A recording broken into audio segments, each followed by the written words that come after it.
They counted you out. Life knocked you down. But what they didn't realize was this was just the beginning. When your world collapses, it feels like the end, but it's not. It's the moment life gives you a choice to stay broken or to rebuild, step by step. This speech is not for the ones looking for shortcuts. This is for the fighters, for the ones willing to climb, crawl, and claw their way back into life, one step at a time. And make no mistake, rebuilding isn't about becoming who you used to be. It's about rising as someone you never imagined you could become. When your life feels like it's fallen apart, the natural instinct is to resist it. We want to pretend everything is okay, convince ourselves it's not that bad, and hold on to the past like it's still real. But that's the very trap that keeps people stuck. The real first step in rebuilding your life is not action, it's acceptance. Not the kind of acceptance where you give up, but the kind where you fully acknowledge where you are, what has happened, and how you feel about it. Most people skip this part because it's uncomfortable. It means facing the pain head on. It means admitting that you're not okay. It means confronting the very things you've been running from. But this moment of radical honesty is where transformation begins. You can't rebuild what you refuse to acknowledge is broken. You can't change what you're still pretending doesn't hurt. Acceptance doesn't mean you approve of what happened. It doesn't mean it was fair or justified. It just means you've stopped lying to yourself about the state of your life. And the truth is, you can't begin to move forward until you fully plant both feet in the now. Not where you wish you were, not where you used to be, but right here, right now. Acceptance also means releasing the illusion that life will go back to how it was. That version of your life is gone. That season is over. The people who left, the opportunities you lost, the failures you faced, they've already happened. No amount of wishing will rewind the clock. The longer you stay stuck in what was, the harder it becomes to see what could be. Pain multiplies when you resist reality. But when you accept it, the pain becomes a teacher instead of a tormentor. You begin to understand it, you begin to learn from it, you begin to heal. And there's power in saying, this is where I am. I may not like it, I may not understand it, but I accept it.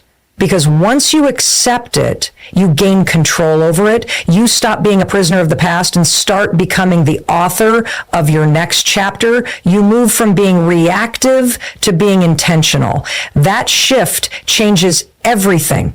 You start to see the cracks not as flaws, but as the space where the light can get in. Acceptance helps you stop clinging to things that no longer serve you. It clears the fog so you can see the truth of your situation. And from there, you can start to make real decisions. This step can be especially difficult because it often comes with grief. The grief of lost dreams, broken relationships, failed plans, or the realization that the life you were building didn't go the way you wanted. And grief is not linear. It comes in waves, but those waves become manageable when you stop resisting them. When you allow yourself to feel, to mourn, to sit in the discomfort, you give yourself the gift of release. Suppressed pain doesn't disappear. It grows in the dark. But pain that is faced, acknowledged, and expressed begins to dissolve. You don't have to stay strong in the way the world defines strength. Real strength is allowing yourself to feel everything and still choosing to rise. Sometimes the hardest person to be honest with is yourself. It's easier to wear the mask, to tell others and yourself that you're fine, but deep inside, you know the truth. And the moment you look in the mirror and say, I'm not where I want to be, but I know I'm capable of more, something begins to shift. That moment is when rebuilding truly begins. Not when the money comes back, not when people come to apologize, not when everything is fixed, but the very second you take ownership of your reality. Acceptance doesn't make the journey easier, but it makes it possible. You stop waiting for someone to rescue you. You stop expecting life to suddenly make sense. And you start making peace with the present. In that peace, there is clarity. And with clarity comes direction. Most people are lost, not because they don't have potential, but because they're stuck in denial Acceptance brings you into alignment with truth, and from truth, you can build something unshakable. Letting go is one of the most painful yet powerful parts of rebuilding your life. It's not just about cutting people off or changing your surroundings. It's about releasing the emotional weight that keeps you tethered to your past. We often hold on to things out of fear. Fear of being alone, fear of starting over, fear that we won't find better, or fear that we'll regret our decision. But here's the truth. What's meant for your growth won't make you feel small, stuck, or suffocated. If it drains your peace, depletes your energy, or confuses your soul, it's not for you anymore. Letting go doesn't mean you're giving up. It means you're making room. The most dangerous things to hold on to aren't always people. They're thoughts. The belief that you're not good enough, the story that your best days are behind you, the mindset that keeps replaying your worst moments like a broken record. These invisible anchors keep you from rising. They trick you into thinking you're moving forward when really you're just spinning in circles. You can't rebuild your life if you're still mentally living in the wreck. That's why you must become ruthless about what stays and what goes, not just in your environment, but in your heart. We hold on to people long after they've stopped showing up for us. We replay conversations trying to find closure that never comes. We beg our memories to give us a different ending. But none of that changes what happened. You can't rewrite the past by obsessing over it. All it does is keep you trapped. The truth is, some people were only meant to be a part of your journey, not the destination. And when someone shows you who they are through their actions, it's not your job to make excuses. It's your responsibility to make decisions. You don't need a dramatic goodbye. Sometimes the most powerful form of closure is silence. Just walking away, not in anger, but in self-respect. We also cling to identities that were built from survival. Maybe you became the overachiever to feel loved. Maybe you kept peace to avoid conflict. Maybe you stayed small because being seen felt dangerous.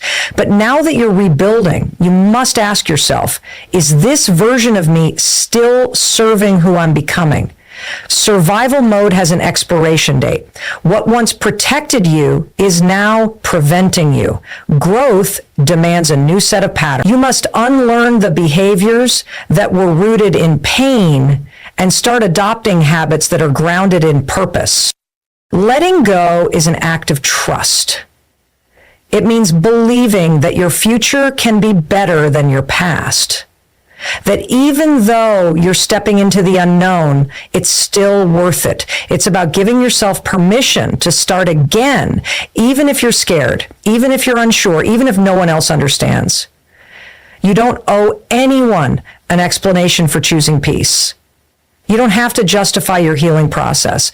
Not everyone will come with you, and that's okay.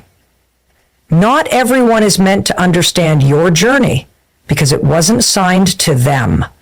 It was assigned to you.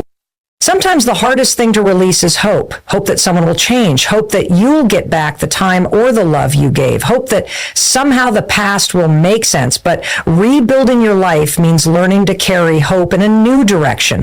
Hope for new beginnings, hope for deeper connections, hope for peace that doesn't come from external validation, but from internal alignment. When you shift your hope from what you lost to what you can create, you reclaim your power. Letting go is emotional surgery. It hurts, it stings, it makes you question everything. But on the other side of that release is freedom. Freedom to think clearly, to move forward, to dream again. You stop trying to fix things that were never your responsibility to fix. You stop carrying guilt that was never yours to carry. You stop waiting for someone to see your worth because you've finally seen it for yourself. What you let go of makes space for what you truly deserve. When you clear the clutter, mentally, emotionally, spiritually, you begin to rebuild on a clean foundation, one that's not built on brokenness, but on boundaries, one that's not based on fear, but on faith, Redefining your identity is one of the most transformative parts of rebuilding your life. When everything falls apart, your relationships, your routines, your sense of direction, it can feel like you've lost yourself. But the truth is, what's actually happened is the shedding of who you were so you can step into who you're meant to become. It's not about creating a fake version of yourself to please others. It's about finally becoming real. When your world changes, your identity has to change with it. You can't keep trying to live through the lens of who you were in a season that no longer exists. That person might have served you then, but now a new version of you must emerge. Too often, people rebuild their lives while holding on to the old blueprint. They say they want change, but they keep identifying as the same person who went through the breakdown. But growth demands a new mindset. It requires you to stop asking, why did this happen to me? And start asking, who am I becoming because of this? That shift in perspective is everything. You begin to step out of the role of victim and into the power of a creator. You stop defining yourself by what happened and start defining yourself by how you choose to rise from it. That is the moment you take your identity back. The past doesn't get to decide who you are. Your mistakes, your traumas, your heartbreaks, none of those are your identity.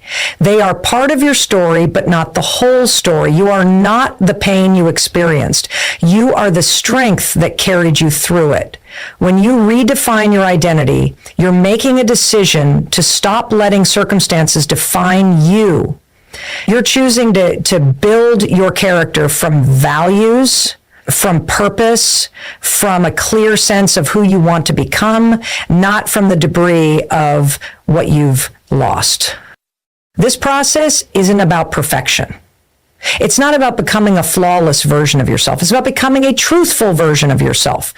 One who's not afraid to own their scars and still choose to stand tall. One who's not trying to prove anything to the world, but is committed to living in alignment with their inner truth. Redefining your identity also means rejecting the labels others have put on you. Maybe someone told you that you'd never succeed, that you were too much or not enough. Maybe you internalized those voices until they sounded like your own. But those labels were lies. And rebuilding your life means rewriting the narrative. You are not broken. You are becoming. When you start seeing yourself differently, everything else follows. Your choices, your boundaries, your vision for the future, all of it begins to evolve. You're no longer chasing validation. You're no longer settling for less. You begin to make decisions that reflect your worth, not your wounds. And slowly, your reality starts to shift. You show up with more courage, more clarity, more conviction, because now you're no longer operating from insecurity. You're rooted in identity, not the identity the world gave you, but the one you discovered within yourself. This is the stage where you decide what values will lead your life. Are you someone who values peace? Then chaos can no longer be your comfort zone. Do you value honesty? Then self-deception must be eliminated. Do you value growth? Then playing small must no longer be acceptable. When you define who you are by your values, you become unshakable. You no longer bend with every storm because your foundation is clear. And the beautiful thing is identity isn't fixed. You get to evolve. You get to outgrow old versions of yourself. You get to shed the skin of who you were to make room for who you're becoming. This is not a quick process. Redefining your identity takes time, patience, and inner work. It requires you to be intentional, to reflect deeply, and to act courageously. You'll be tempted to go back to who you were. Familiar patterns will call you back like an old song, but every time you choose the new you over the old one, you strengthen that new identity, you begin to believe in it, and belief, when repeated enough, becomes reality. The greatest act of power is to declare who you are, not based on what the world has told you, but based on the truth you've uncovered through your own journey. Taking small, consistent steps is the most underrated but powerful way to rebuild your life. It's easy to fall into the trap of waiting for a breakthrough, a moment of intense motivation, or a grand plan that will fix everything all at once. But that moment rarely comes. Real change doesn't happen in dramatic bursts. It happens slowly, quietly, and steadily, one decision at a time. The foundation of a rebuilt life is not speed, it's consistency. You don't climb mountains in one leap. You do it one step at a time. And sometimes that step feels insignificant, but the power is in the repetition. When your life feels broken, you might want to fix everything in a day. You want to wake up and have your confidence back, your peace restored, your direction clear. But life doesn't work like that. Trying to change everything overnight leads to burnout, frustration, and eventually giving up. What works is showing up daily, even if all you can manage is a single tiny step. Maybe that means getting out of bed when you feel numb. Maybe it means drinking water, journaling your thoughts, walking for 10 minutes, or simply choosing not to give up today. These small steps seem irrelevant in the moment, but over time, they build an unshakable foundation. The magic is not in how big your steps are, but in how consistent they become. Repetition builds rhythm, and rhythm builds resilience. When you do something small but meaningful every single day, you begin to rewire your identity. You stop being someone who talks about change and start becoming someone who lives it. And that shift is more powerful than any one-time inspiration. You begin to trust yourself again, and that trust builds confidence, not because you suddenly have it all together, but because you've proven to yourself that you're not giving up. The process of rebuilding isn't glamorous. There's no applause for choosing to read a book instead of doom scrolling, for choosing to walk away from a toxic situation instead of engaging in it, for choosing to wake up early when it would be easier to sleep through the pain. But those small wins compound. They may not make a difference in a day, but over weeks and months, they become the very steps that take you to a different life. You don't need to see the entire path. You just need to take the next right step. And when you do that often enough, the fog begins to lift. A major mistake people make is relying on motivation. Motivation is unreliable. It comes and goes. Some days you'll feel inspired and some days you won't. But discipline doesn't care how you feel. Discipline shows up even on the days when your mind is tired and your heart is heavy. Discipline says, I may not feel like it, but I'm going to take this step anyway. And when you live by discipline instead of motivation, you become unstoppable. You stop negotiating with your emotions and you start leading them. Every time you choose progress over perfection, you build momentum, and momentum is what carries you when the excitement wears off. Most people quit not because they can't do it, but because they expect results too quickly. But growth is invisible before it's obvious. A seed doesn't show signs of life the moment it's planted. It takes time underground. And so does rebuilding. You'll do things for days or weeks that feel pointless, but stay consistent, because one day things begin to click. The effort pays off, the steps start adding up, and what once felt like a slow crawl becomes unstoppable progress. Taking small, consistent steps also teaches you patience and humility. It reminds you that change is earned, not given. That healing is not a straight line. That rebuilding your life is not about proving anything to anyone. It's about proving to yourself that you're worth the effort, even when it's hard, even when it's boring, even when it's lonely, especially then. Because those are the moments when character is built. And character is what sustains you when life tests you again. You are not rebuilding for applause, for perfection, or for instant results. You are rebuilding for peace, for freedom, for alignment.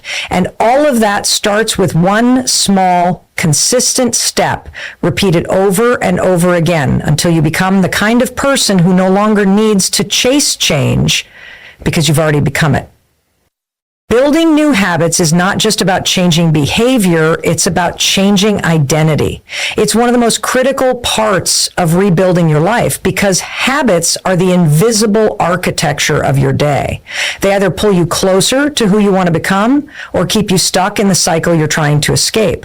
When you're stuck in survival mode or chaos, your habits are usually reaction. You wake up reacting to stress, scrolling through your phone for distraction, avoiding hard decisions, or numbing pain with unhealthy patterns. But rebuilding your life means interrupting that autopilot and consciously constructing a new system, one that supports your future, not your past. The first mistake people make when trying to build new habits is going too big too fast. They want overnight change, so they overwhelm themselves with extreme goals. Wake up at 5 a.m., meditate for an hour, hit the gym 7 days a week, read a book every night. It feels empowering for a moment, but then life happens, you miss a day, feel guilty, spiral into self-doubt, and quit altogether. Sustainable habits are not built from intensity. They are built from consistency. Small, manageable, repeatable actions that you can perform even on your worst days are the ones that lead to real transformation. New habits must align with your values. If you say you value peace, but your daily routine is filled with noise and chaos, that's not alignment. If you say you value growth, but you're not feeding your mind or challenging yourself, that's not alignment. The process of rebuilding involves examining your habits and asking, does this behavior support the person I'm becoming? And if it doesn't, you have to be honest enough to let it go and disciplined enough to replace it with something better. Not perfect, just better. It's also important to understand that habits are not isolated. They're connected to your environment, your emotions, your triggers. If you want to change a habit, change your environment. Make it easy to do the right thing and hard to do the wrong one. If you want to start reading more, keep a book next to your bed instead of your phone. If you want to stop eating junk food, don't keep it in the house. Willpower is limited, but design is powerful. Set up your life so that the default choices align with your new identity. Emotion plays a huge role in habit formation. We repeat what feels good, even if it's destructive, because it gives us temporary relief. That's why it's so important to find positive habits that not only serve you, but also satisfy you. Replace the reward, not just the behavior. If you're trying to stop emotional eating, don't just restrict food. Find a new way to feel comforted. Go for a walk, call a friend, write in a journal. Breathe deeply. Your brain needs to associate the new habit with a positive emotional payoff or it won't stick. The process of habit building requires grace. You will slip. You will fall back into old patterns. You will feel discouraged. But that doesn't mean you've failed. One bad day doesn't erase your progress. What matters most is not how perfectly you stick to your habits, but how quickly you return to them after you fall. That return again and again is what builds resilience. You're not aiming for streaks. You're aiming for sustainability. And sustainability means creating habits that fit into your real life, not an idealized version of it. Accountability accelerates habit formation. When you have someone to check in with or something to track your progress, your chances of staying committed increase. It doesn't mean you need external validation, but it helps to create structure and responsibility. Even if it's just journaling your daily wins or using a habit tracker, you're giving your progress a visible path. You're showing yourself proof that change is happening, even if it's slow. And that proof builds momentum. The ultimate goal of building new habits is not to control your life rigidly, but to free your mind from decision fatigue. When your good habits become automatic, you conserve energy for deeper work, creativity, and connection. You no longer waste time battling with yourself about what to do. You just do it because it's who you are now. That's when you know your habits have taken root, not when they feel hard, but when they feel natural. Because now they're no longer something you do, they're a reflection of who you've become. Letting go of the past is one of the hardest yet most freeing parts of rebuilding your life. It's not just about forgetting what happened, but about releasing your attachment to the pain, the identity, and the narrative that's been weighing you down. So many people carry old stories like armor, believing that if they let go, they'll be vulnerable or forget the lesson. But the truth is, holding on too tightly to the past prevents you from stepping into your future. You can't build something new while clinging to what's broken. Rebuilding your life demands emotional uncluttering. It requires you to examine what you've been dragging with you and ask yourself if it still serves you. Painful memories, regrets, betrayal, guilt, and even old versions of yourself that no longer align with who you are becoming, these are the weights that silently hold you back. Most people don't even realize how much of their present is being shaped by unhealed history. They move through life making decisions rooted in past wounds. They build relationships based on fear of abandonment, avoid risks because of past failures, or keep proving themselves because of childhood rejection. It becomes a cycle, repeating the same emotional patterns in different circumstances. Letting go is the conscious decision to interrupt that cycle. It doesn't mean erasing your past or pretending it didn't matter. It means refusing to let it have power over you anymore. It means choosing healing over resentment, growth over grief, freedom over familiarity. Forgiveness is a major part of letting go, and not just forgiveness of others, but of yourself. Many people stay stuck because they can't stop punishing themselves for things they wish they'd done differently. They replay the same mistake over and over as if self-blame could somehow fix the past. But all it does is chain you to it.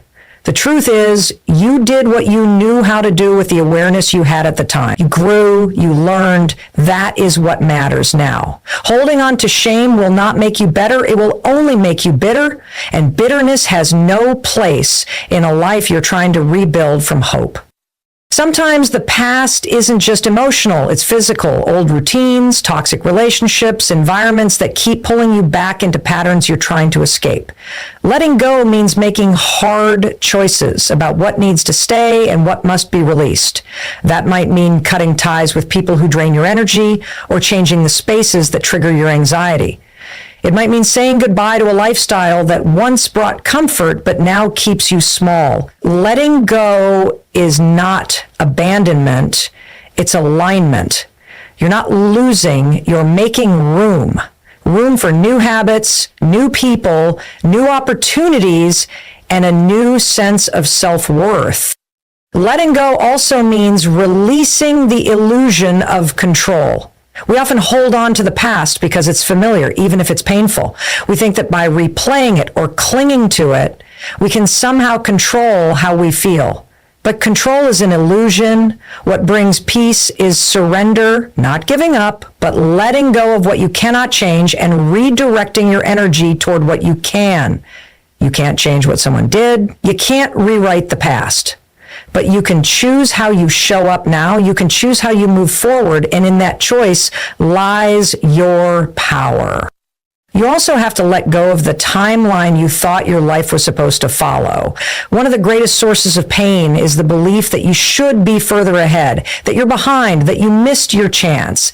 But comparison is poison. Life isn't a race. And you're not late, you're exactly where you need to be to learn what you need to learn in order to become who you're meant to be. The past may not have gone how you imagined, but that doesn't mean the future can't surprise you in ways more beautiful than you ever planned.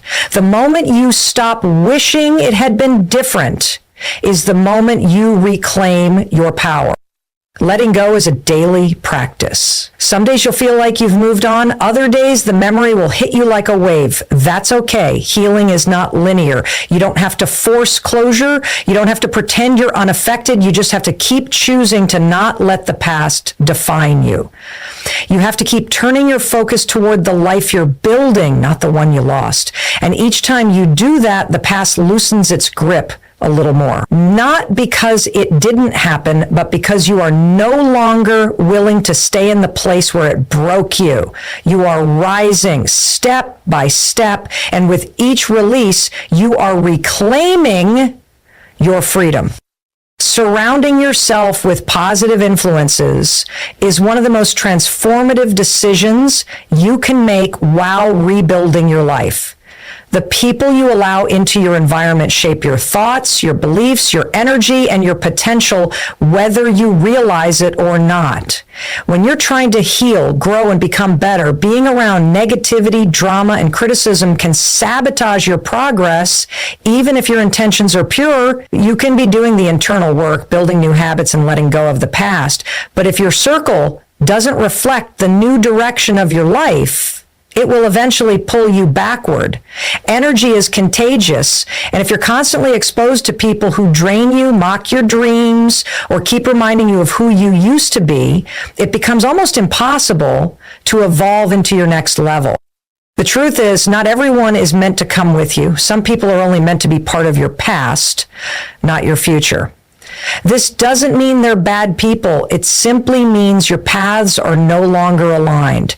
As you grow, your standards change. Your time becomes more valuable. Your peace becomes more sacred. And that means you have to be more intentional about who you give access to your space. This is one of the hardest parts of rebuilding because it often requires walking away from people you love or have known for years. But love without growth is stagnation. Familiarity without respect is limitation. If someone constantly discourages your progress, belittles your efforts, or drains your energy, they are not supporting your healing. They are sabotaging it, whether consciously or not. Positive influence doesn't just mean people who smile and agree with you all the time. It means being around those who challenge you to be better, who hold you accountable without judgment, who see your potential even when you're doubting it yourself. These are the people who remind you of your worth, who reflect the energy you want to maintain, and who live in alignment with the values you're trying to build into your own life. Being around people who are growing makes you want to grow. Being around people who are disciplined makes you want to be disciplined. That's the power of proximity. It raises your standards without you even realizing it. One of the greatest shifts in rebuilding your life is realizing you don't need to fit in anymore. You need to stand out for the right reasons. You don't need a big crowd. You need a solid few. A small, healthy circle will elevate you far more than a large, toxic one. You need friends who cheer for you in private, not just in public. You need mentors who speak life into your vision, not just your comfort zone. And sometimes you need to be your own best influence when nobody else around you gets it. There may be a season where you feel alone in your journey, where the only voices you hear are your own affirmations and the silence of your solitude. But don't mistake that silence for absence. It's preparation. It's alignment. It's the necessary isolation before elevation. It's also important to realize that what you consume is also influencing you. Positive influence isn't just people. It's content, music, books, environments. If your social media feed is filled with comparison, chaos, or negativity, it will affect how you see yourself in the world. If your conversations are always centered on gossip, complaints, and blame, that becomes your mindset. If your daily routine is shaped by distractions and noise, that becomes your normal. So you have to be intentional about feeding your mind the same way you're feeding your body. Choose content that inspires, not exhausts. Choose voices that educate, not manipulate. Choose environments that challenge you to rise, not settle. Building a new support system takes time, and it often starts with making space. When you say no to what drains you, you make room for what fuels you. You may not find your tribe right away. You may go through a lonely stretch, but stay committed to your path. Keep doing the work. Keep aligning yourself with truth and growth. And over time, you'll attract people who resonate with the energy you're creating. People who don't just admire your light, but protect it. People who help you rise without needing to dim your shine. Because when you're surrounded by the right influences, you stop surviving and start thriving. You stop settling and start soaring. You begin to believe deeply and consistently that you are not only capable of rebuilding your life, but that you were never meant to do it alone. One of the most powerful acts in rebuilding your life is embracing discomfort. Most people run from it, avoid it, and distract themselves the moment it shows up. But growth doesn't happen in comfort. It happens in the unfamiliar, the uncertain, and the uncomfortable. That tension you feel when you're doing something new or pushing beyond your limits is not a sign that something's wrong. It's a sign that something's changing. Discomfort is the evidence that you're breaking patterns, shedding old identities, and stepping into a life that demands more from you. If everything feels easy and familiar, you're probably not growing. You're repeating. And if you're rebuilding your life, repetition of the old is not your path forward. You're meant to stretch. You're meant to feel uneasy at times. That's how you know The process of rebuilding is uncomfortable because it requires honesty. You have to confront parts of yourself you may have ignored for years, your fears, your excuses, your self-sabotaging tendencies. It's not easy to sit in silence and face the reality of who you've become and where your choices have led you. But this discomfort is not punishment, it's purification. It strips away the lies, the illusions, the masks you've been wearing just to survive. And once you're stripped down to the truth, you have a clean foundation to rebuild on. Without this stage, anything you try to construct will eventually collapse because it wasn't built on something real. Discomfort also comes with change. When you start shifting your habits, your boundaries, your mindset, it affects everything around you. People might not understand you. They might challenge you, mock you, or even walk away.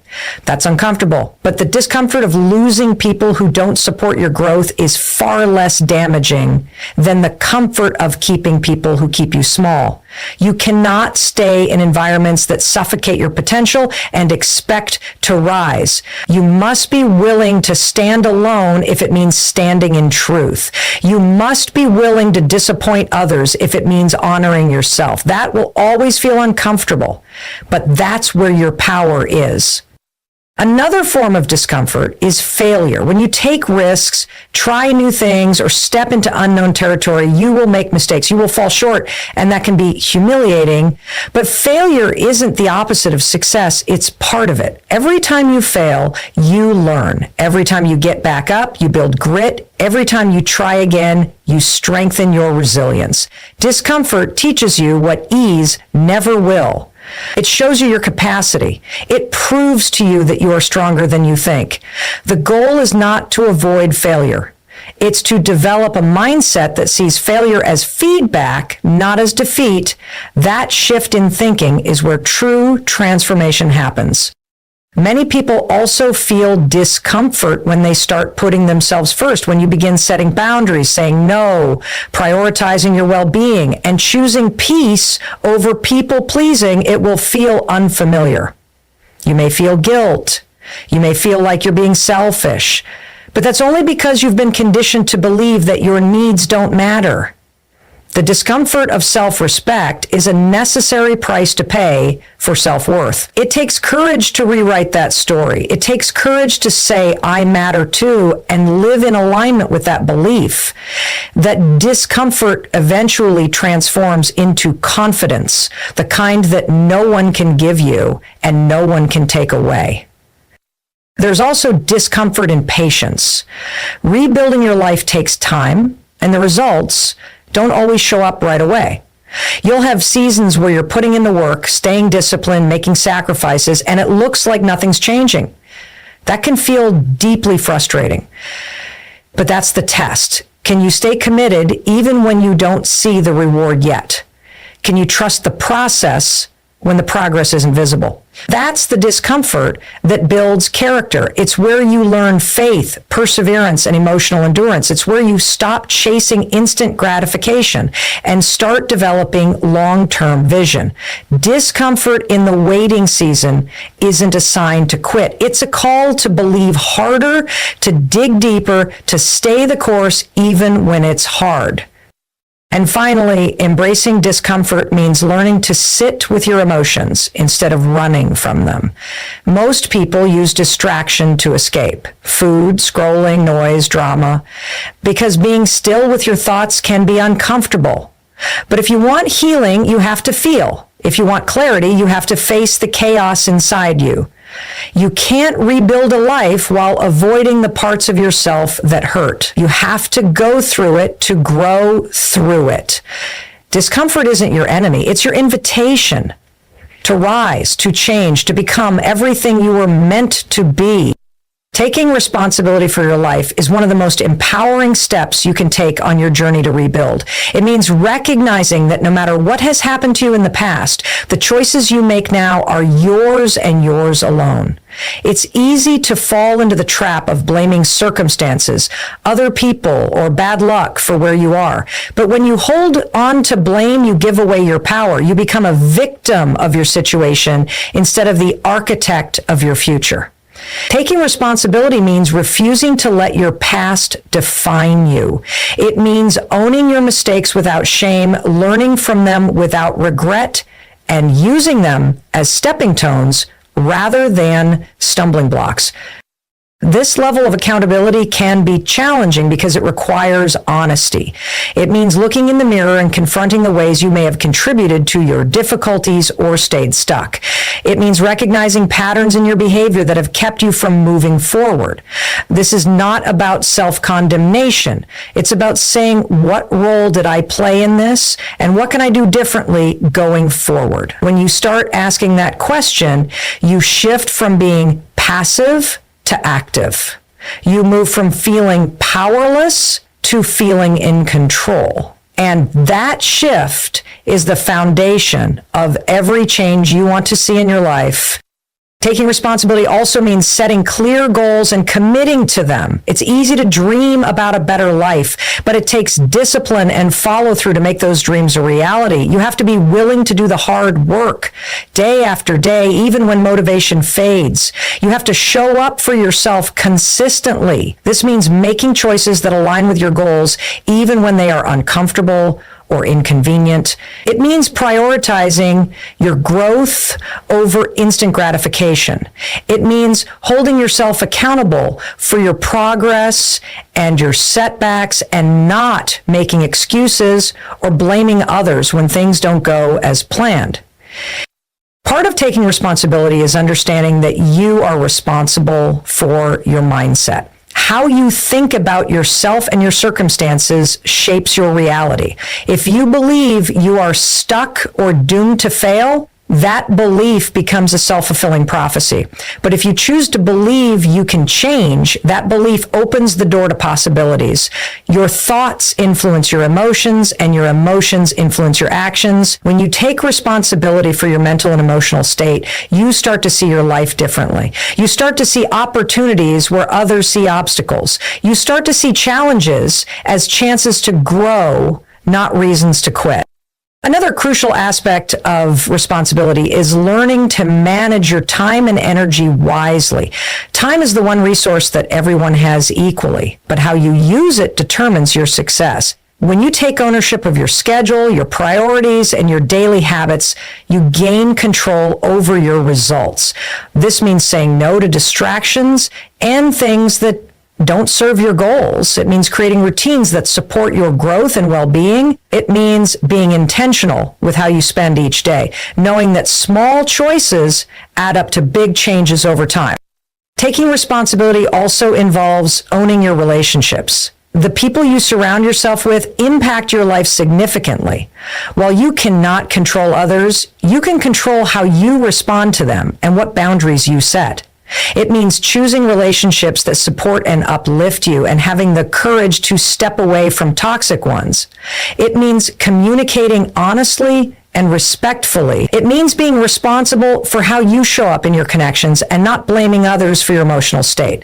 Healthy relationships require mutual responsibility. And by taking ownership of your part, you create space for growth and healing. Moreover, taking responsibility means being proactive rather than reactive. Instead of waiting for life to happen to you, you start making things happen. You seek solutions instead of dwelling on problems. You take initiative in learning new skills, finding new opportunities, and improving your circumstances. When you adopt this mindset, you stop being at the mercy of external forces and become the driver of your destiny. This shift is essential for rebuilding your life because it puts you in the driver's seat rather than the passengers. It's important to recognize that taking responsibility doesn't mean doing everything alone. It means acknowledging your role while also seeking help and support when needed. Asking for guidance, advice, or professional help is a sign of strength, not weakness. It shows that you are serious about your growth and willing to invest in yourself. Taking responsibility is about owning your journey fully, including the parts where you need others to walk with you.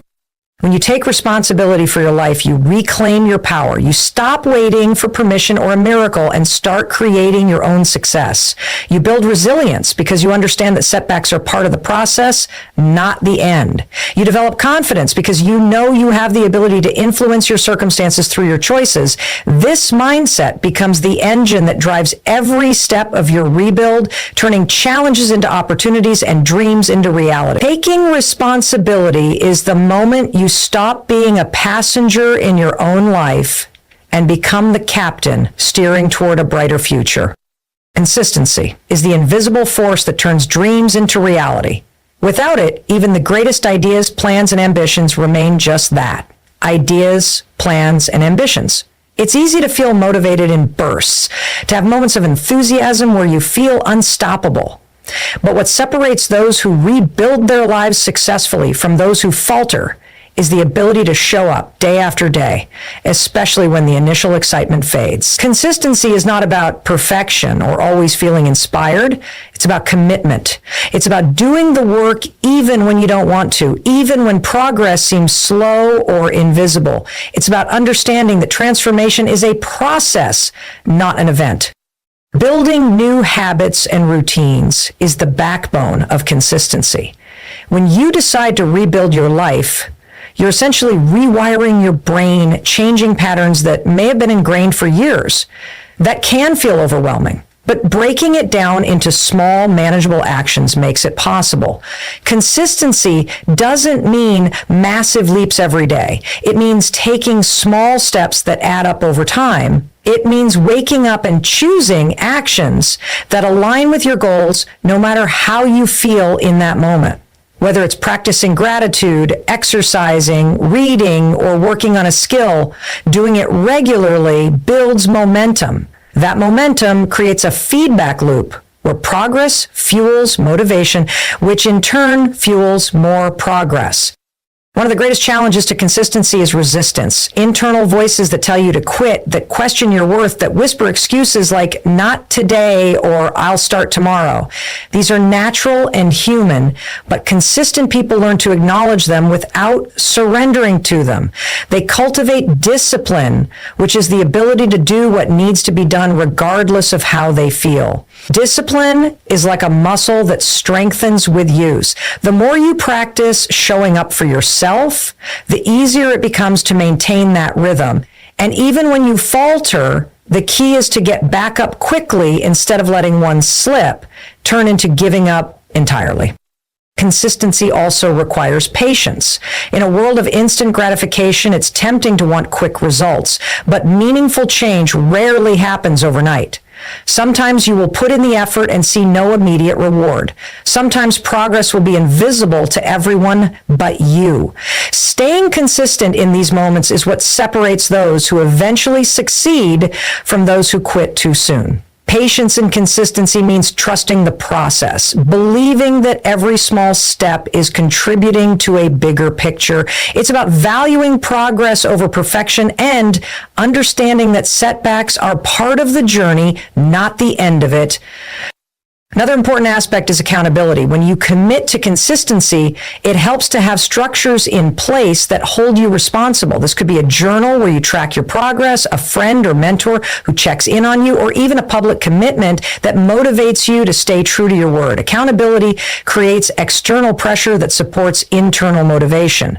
It also helps you celebrate wins, which reinforces your desire to keep going. Building a support system around your goals makes consistency more sustainable because you're not relying solely on your willpower. Consistency is also deeply connected to mindset. If you believe that your efforts won't matter or that change is impossible, you'll be less likely to keep showing up. But when you adopt a growth mindset, the belief that you can improve through effort and learning, you're more likely to persist through challenges. This mindset helps you see failures as feedback rather than defeat and encourages you to keep moving forward despite obstacles. It shifts your focus from immediate results to long-term growth, which is essential for rebuilding your life. It's important to recognize that consistency doesn't mean rigidity. Life will throw curveballs, unexpected events, emotional ups and downs, and moments when you need rest. Consistency is about commitment, not perfection. It's okay to adjust your plans, take breaks when needed, and be flexible with yourself. The key is to return to your routine and goals with renewed energy and determination. Being kind to yourself during setbacks prevents burnout and keeps your momentum sustainable over time. Rebuilding your life step by step through consistency also means celebrating the small victories. Every day you choose to show up as a win, every habit you build, every negative thought you challenge, every boundary you set is progress. These small wins build confidence and reinforce your identity as someone who can and will change. They create a positive cycle where success breeds success. By focusing on these wins instead of perfection or speed, you maintain motivation and resilience. In the end, consistency is what makes transformation real and lasting. It's the daily decisions, the repeated